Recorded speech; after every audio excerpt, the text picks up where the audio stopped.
Hi, I'm Mark Fischer, candidate for the Pennsylvania House of Representatives in District 50. This is Mark and Sam on the back porch. And if you have any thoughts, comments, questions, please go to my website, www.markwfischer.com. Fischer is spelled F-I-S-C-H-E-R. And welcome back to Mark and Sam on the back porch. Once again, we're talking about issues that you wanted to hear about. And I can finally say there's a debate set up. It's going to be Monday night at the Waynesburg VFW. Mark, tell us all about it. 6:30 to 8:30. Okay. But my opponent this time, from what I'm being told, did not even respond. Wait a minute. So your opponent's not going to be there? Now, supposedly. Oh. They're giving her every opportunity to change her mind, trying to nudge her a little bit, but yeah, she has no interest in this. I mean, she's got a lot to lose if people see the real performance there, and I understand it now as the campaign drags on. But it, those problems aside, it's still a situation where we need to let the public see the interaction and the excuses. If you've looked at the newspaper articles and the other commentary about this, first it was scheduling conflicts, the venue, the organization. I mean, it was a whole list. So the organizations, from what they sent me, addressed all of those except venue, which I found her comments to be offensive, against the VFW. Please explain that, though, because that's hilarious. Well, she says she didn't want to have it there because they serve alcohol. Okay. Now, yes, part of the VFW is a club, and they have a big social hall, Which could be a legitimate concern. Well, I guess if you go to a debate to get drunk and raise heck, maybe. Right. I don't think that was going to happen. No. But they're not intending to serve alcohol in this debate. It's a community room, a social hall, right, where you can, nice space. We were down there recently on a kind of a meet and greet, and it was a good space for this. But the reason I was kind of baiting you there was, yeah.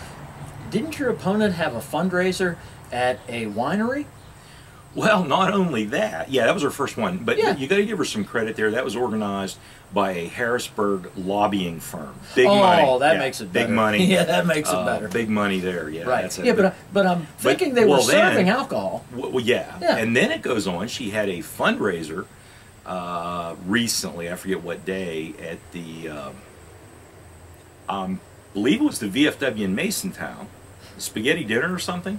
She was bragging about that on the radio, but you know what? She didn't get challenged on it because she didn't take calls on the radio. That's the safe way to do it. That's a real easy way to get your point across. Yeah, and nice and safe when you've got no answers. Well, I have to admit, I read in the paper that she made the comment that she's not afraid to debate anybody because she had debated Bill DeWeese. Now, where she stopped short of, I was at that debate. That may have been the reason, or one of the reasons, she lost the election against Bill DeWeese, because he absolutely tore her apart. Yeah. So these statements crack me up when they only give you a small portion of what actually took place. Well, that's politics. It is. But unfortunately. I don't think in this case anybody's being fooled. There's too much information out there about what's going on. And these conflicted answers. The latest round that I saw was, I forget what the issues were. It was in the Post-Gazette. It was a Post-Gazette article. Okay. I'll try to post it, in this. Yeah, please do. So, Sam, the other part of this is you've got to ask yourself why a person doesn't want to debate. What's the point here? Because you could say, well, maybe it's they're afraid of saying something that they'll get called on. That would be the obvious answer. Right. But with Snyder, it's a different situation, I understand, from those debates against DeWeese. She went in there and lost her temper. Yes. And that did her in. Yes. And we know that Snyder was not elected to run for this. She was selected by the Democrat committee, and she missed all that primary lead up when Bill was not in prison, not been sentenced. Right. And she would have had to have debated him or made some appearance, and it would have been an utter disaster. Right. The concern is, though, I mean, how much do people know out there? How much do they care? That's always a concern in this kind of thing. And she's making the calculation They don't care. They're gonna vote for her because she's got what 10, 11 million signs out in the county. I mean, Saw her big billboard the other day. Boy, that was nice. Did you notice what's happening now? The small ones are disappearing. Yeah, I noticed a couple of areas where I saw them before, and they're not there anymore. And I can tell you, it's not my people, because we had that discussion with everybody that's gotten signs. You know, that's part of the campaign. Sure, sure. I said, do not touch. You know, any campaign No, signs. We don't need that. No, you know? well, nobody should do that. I mean, it's our right of our freedoms and our expressions to put the signs out if we're running for an office, and you shouldn't have to worry about somebody taking your signs. Well, especially when it's paid for by huge special interests that are purchasing your support. Well, I guess you wouldn't worry about your signs then, would you? I guess not. But mine are disappearing from the boxes. I'm running out. Right. And I think that's a good thing because people are coming in and picking them up. Well, it is a good thing. And sure. We'll take that all day long. But back to the debate issue.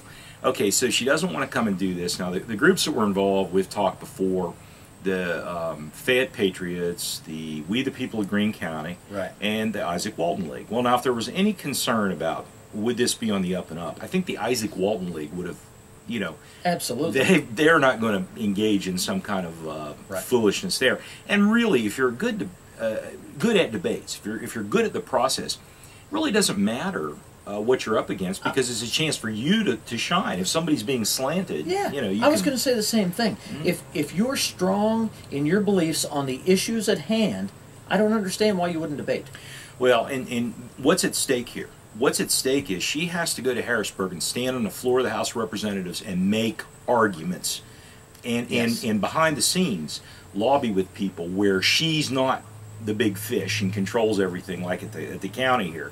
Right. These are people that aren't going to see things her way, right, and she has to be effective at making points. And we're left with, you know, only one conclusion: she's not that effective. Well, I'm left with another conclusion, or something that concerns me as a voter, is how is she going to debate on the floor of the House?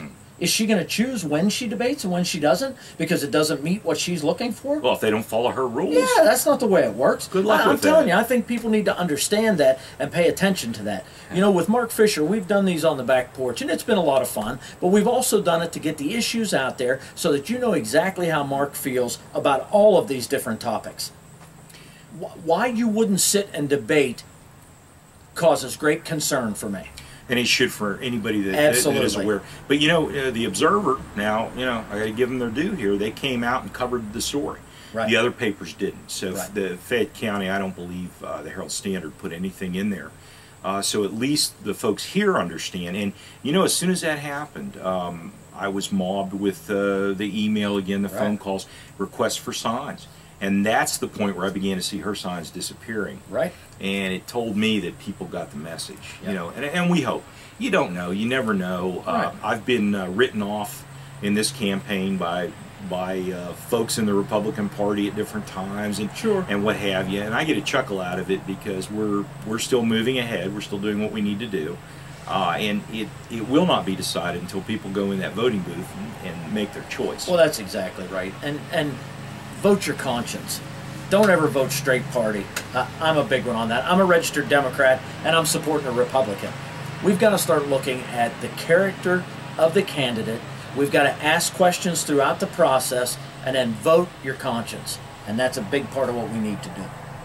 And you've been listening to Mark and Sam on the Back Porch. We've got more topics for you. We'll be bringing you issues all the way up through Election Day and possibly after. Never know. Mark and Sam on the Back Porch. We'll be back after this.